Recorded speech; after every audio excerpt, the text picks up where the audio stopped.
panneau, c'était alors un brevet de sensation fort. Au-delà de toute description, quand cela te porte. Paris sous les ponts, c'était Paris sous les ponts. Le mieux, c'était d'y être pour mesurer les cartons. Et même le début d'un parc, Paris allait prendre une réelle craque. Bonjour à tous et bienvenue sur les petites vidéos des numériques. Aujourd'hui, nous allons assister à une course unique en son genre.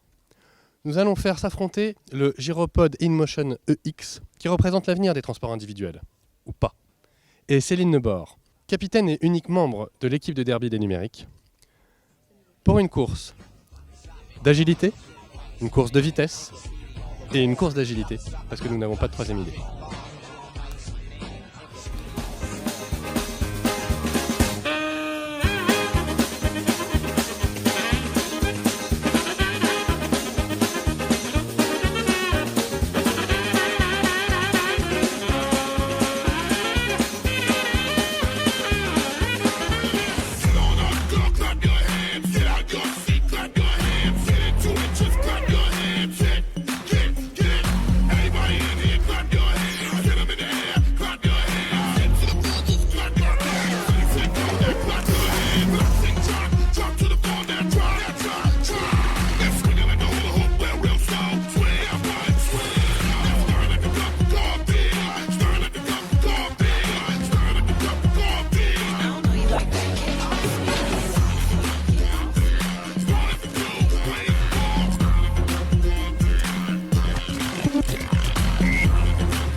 Go hard, getting busy with it.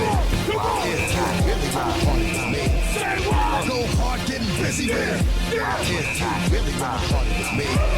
Woo! First we gonna rock, then we gonna roll. First we gonna rock, then we gonna roll.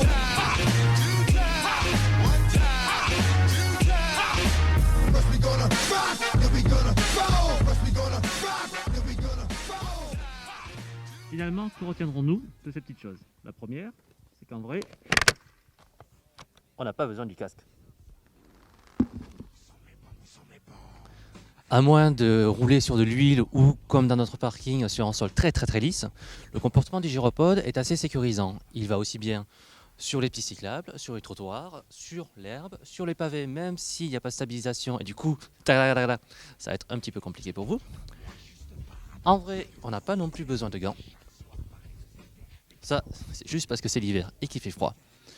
Globalement, le gyropode, vous l'aurez reconnu, c'est un petit peu comme un Segway à moins cher. C'est un appareil très intuitif. Il suffit de monter dessus, se pencher en avant pour avancer, se pencher en arrière pour reculer ou pour freiner. Vous tournez le guidon pour virer sur la gauche ou sur la droite.